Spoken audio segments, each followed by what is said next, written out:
Hey guys, welcome back to Andy's Dinosaur Reviews, and today we are back with another brand new release, and this time we have our very first of two brand new releases from Mojo Fun for the year of 2025.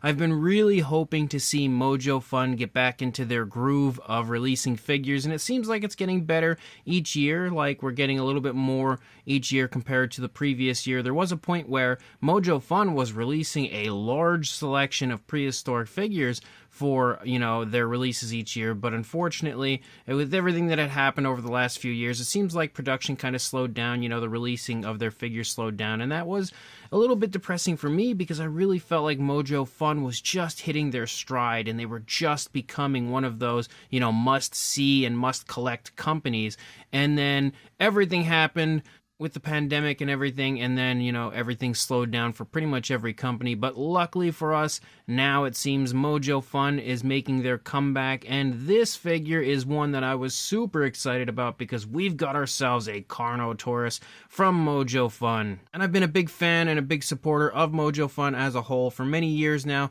so definitely excited to see this species come to their line, because if you are familiar with me, you'll know that Carnotaurus is my favorite dinosaur of all time. And honestly, this figure I think looks a whole lot better in person than we initially thought it did from the original promo images, and I thought it looked pretty decent from the promo images. So that really tells you that in hand, the figure is pretty darn nice. So I'm going to go ahead and readjust the camera here just slightly to get a better, closer look. And we'll bring the Carnotaurus here up to the camera, and you can see again the head sculpt is pretty decent. You have some pretty nice looking skin texture here on the face of the dinosaur. You can see the nostrils.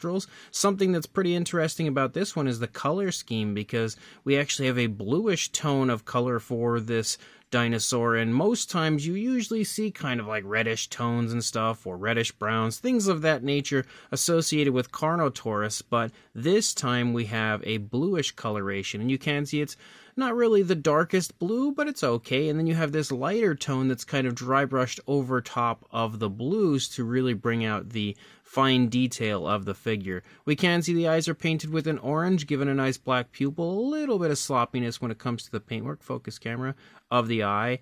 Just maybe slightly too much paint in that area, but it doesn't look too bad. But again, the orange really pops when it comes to the way it plays off of the blues in that area of the face. We can see the Carnotaurus is sculpted with its mouth in an open position. We can see the teeth sticking up there on the inside of the mouth, also a pinkish tone for the inside of the mouth of our Carnotaurus. You've got the tongue sculpted out in there, which looks pretty good. And you can see as we move around, again, you've got all of the teeth sculpted out and painted with a white tone. The head sculpt has a fairly thin appearance to it, like we would expect to see for Carnotaurus, which is definitely nice. Maybe it could have been a little bit more thin, but I think it still looks pretty darn good overall. The eye is actually painted a bit nicer over here on this side as well. And we have this very interesting coloration, which is extremely vibrant, moving along the underside of the dinosaur. And honestly, it's like a really nice orangish tone, and it plays off of the blues in spectacular fashion. But I feel like just telling you guys how vibrant it looks doesn't do it justice. Like, this is one of those figures I feel like you really need to see in person to truly appreciate the way that those oranges play off of the blues. But we can again see the fine detail of the lower jaw looks pretty decent. And as you move back into the neck, we can see some tensing to the neck of the Carnotaurus, also some wrinkling and creasing in the skin. The dinosaur is in a bit of a crouched position, letting out some sort of a vocalization, or maybe coming in for an attack. I'm not entirely sure what it's doing at this point, but you can see a little bit of a left turn to the head and neck of the dinosaur. That would be causing some of those skin wrinkles. We can also see a little bit of kind of like hanging skin here in the throat of the dinosaur. As you move back further into the body, you can sort of make out the shoulder blade there protruding through the skin. You've also got the nice short Carnotaurus arms, which are nice.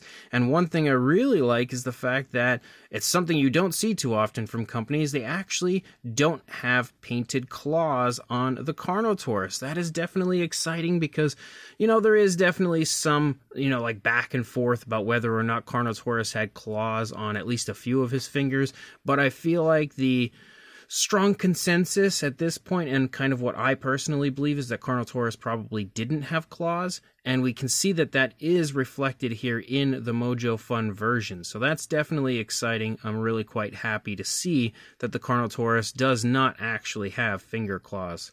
As we move up into the body, you can kind of make out the rib cage a little bit. You'll also see some more nice looking skin texture. And of course, those classic osteoderms that no Carnotaurus is complete without. You can see the spinal column moving over the top of the dinosaur as you lead back. You've got the hip bone there kind of protruding through the skin, and you can really see the osteoderms pretty much overtaking most of the skin of the Carnotaurus on the upper part of the dinosaur. As you lead down, you can see the kneecap is present right there. You can also see some nice muscle definition in the thigh as well as the calf leading down. You've got more of that dry brushing leading through. We actually have the tag here on this. Let me go ahead and pull that off. Should have removed that when we first started the review. Sometimes I'll keep my figures, in their original state with the tags on, but this is a Carnotaurus. We've got to break that tag off so we can look at it in all of its beauty. But as we move down, we can see the ankles and everything nicely sculpted out. You can also see leading into the toes, we have kind of like a bird-like foot sculpt for the Carnotaurus, which I also think looks quite nice.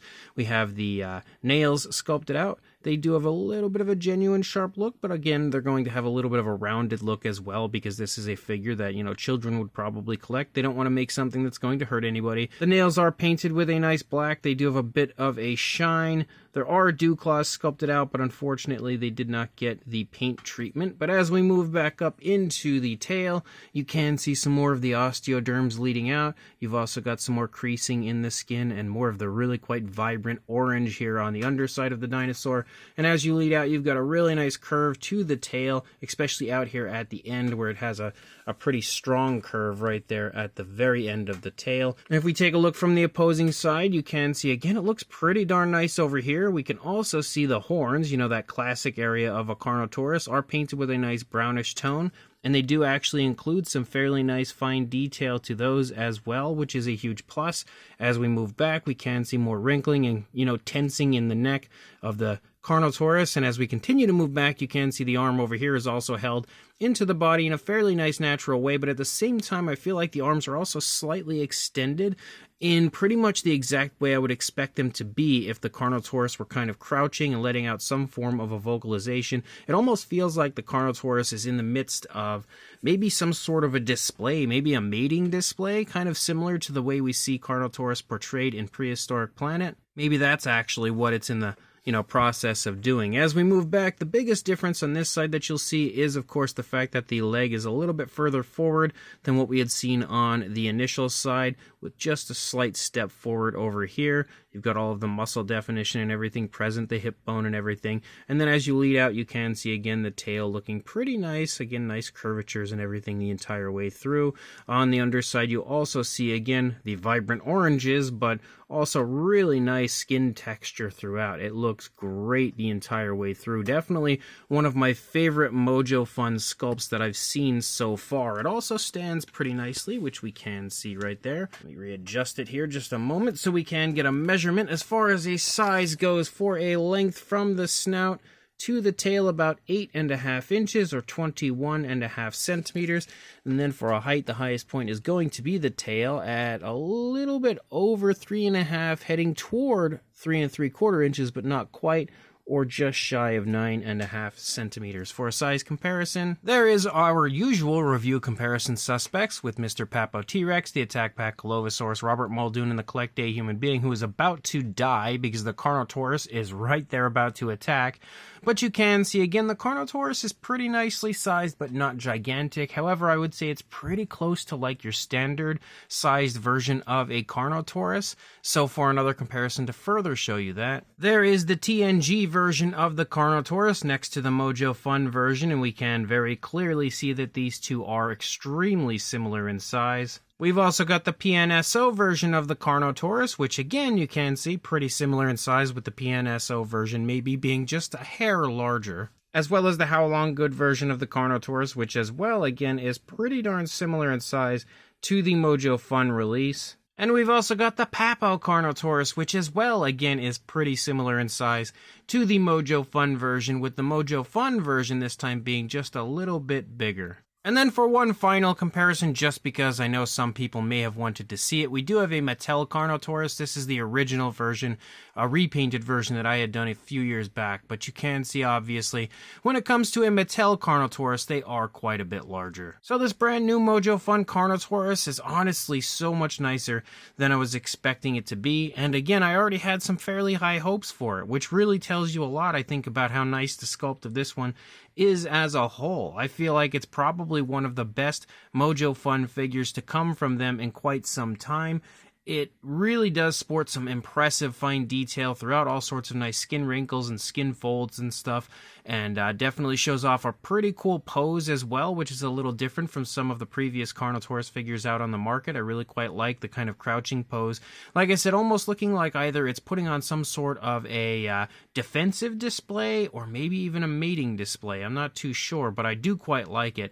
The paint job as well is pretty decent. Again, there's not a whole lot to it. There's not like any crazy patterning or anything like that. But what we do have is just a nice naturalistic coloration with some variations of blue. And it is pretty cool to see a blue Carnotaurus because we don't see that very often. So I have to applaud Mojo Fun for kind of thinking outside the box and giving us something a little bit different, you know, feeling a little more fresh than your usual standard reddish colors that you often see Carnotaurus portrayed in. We also have that very cool orangish tone, though, moving along the underside. And again, I really don't think words describe how cool that looks until you see it in person and the way it plays off of the blues. It looks really, really neat. So without a doubt, this has got to be confirmation, at least in my part, that Mojo Fun, again, is coming back and coming back strong with more incredible releases. And now it has me so excited for whatever figures they are going to be releasing moving into the future, keeping my fingers crossed that maybe next year we'll have more prehistoric releases than we did this year, as we only have 2 this year. And I just love seeing, you know, tons and tons of prehistoric releases coming from Mojo Fun. I just feel like overall they are providing us with some of the most fun figures of this type that I've seen from anybody in a very long time, especially when you go back and look at some of their previous releases like their woolly mammoth or their woolly rhinoceros and stuff like that. You know, they were absolutely fantastic, as well as their Dunkleosteus. You know, I'm just kind of spitting out some of my favorites from Mojo Fun, but this Carnotaurus is absolutely on the top of that list as well. So of course this one will be coming into stock on many different retailers that you probably visit, like Everything Dinosaur, Happy Hen Toys, DeJenkins, and it is actually, I believe, in stock already on Minizoo, so you've got plenty of different options as far as how you can get a hold of this one. So make sure you keep an eye out on your favorite retailer, grab this when it does come into stock, and like, comment, and subscribe, and I will see you in the next review. Thanks for watching.